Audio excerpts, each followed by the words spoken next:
Bonjour, dans cette présentation, la conservation de l'énergie mécanique.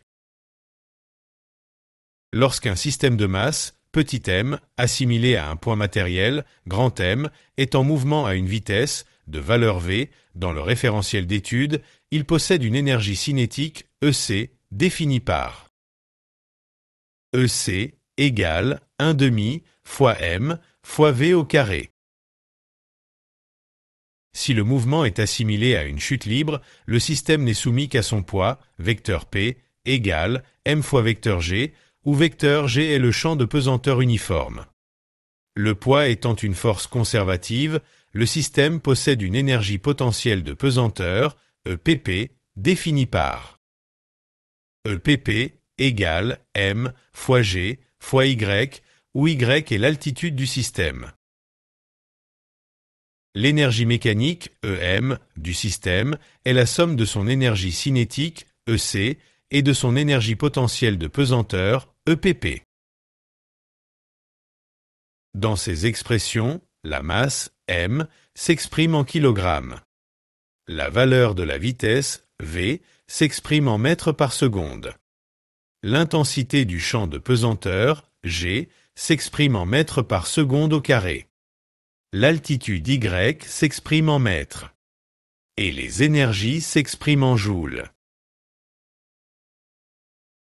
Voyons comment évoluent ces énergies en fonction du temps lors de la chute libre du point matériel M dans le référentiel d'étude considéré comme galiléen.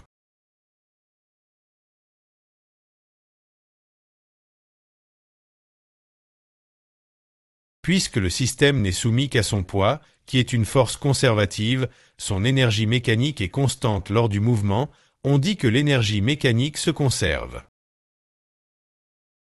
On remarque que le mouvement du système comporte deux phases, délimitées par le passage du point M, par le sommet S de sa trajectoire, à l'instant TS.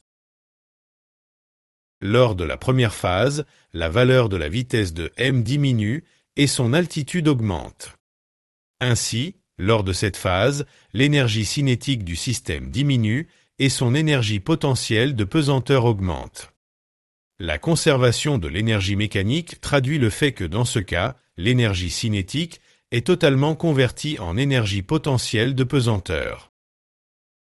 Lors de la seconde phase, on observe le phénomène contraire, avec une diminution de l'énergie potentielle de pesanteur du système et une augmentation de son énergie cinétique.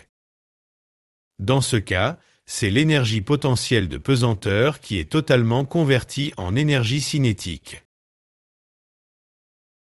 En conclusion, les énergies cinétiques et potentielles de pesanteur varient en sens contraire. Lorsque l'une diminue, elle se convertit totalement en l'autre qui augmente et leurs variations sont opposées. Prenons par exemple un système lancé verticalement vers le haut avec une vitesse initiale, vecteur V0. Son mouvement dans le champ de pesanteur terrestre, vecteur G, est assimilé à une chute libre.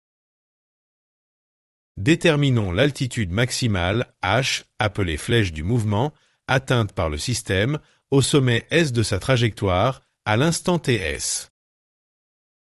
À l'instant initial, l'altitude du système est nulle, son énergie mécanique est égale à son énergie cinétique, 1/2 m V0 carré. À l'instant TS, la valeur de la vitesse du système est nulle, son énergie mécanique est égale à son énergie potentielle de pesanteur, m G h. Dans le référentiel terrestre considéré comme galiléen, la conservation de l'énergie mécanique permet d'en déduire l'expression de la flèche h. Cela vous a aidé? Merci de liker cette vidéo et de s'abonner à la chaîne.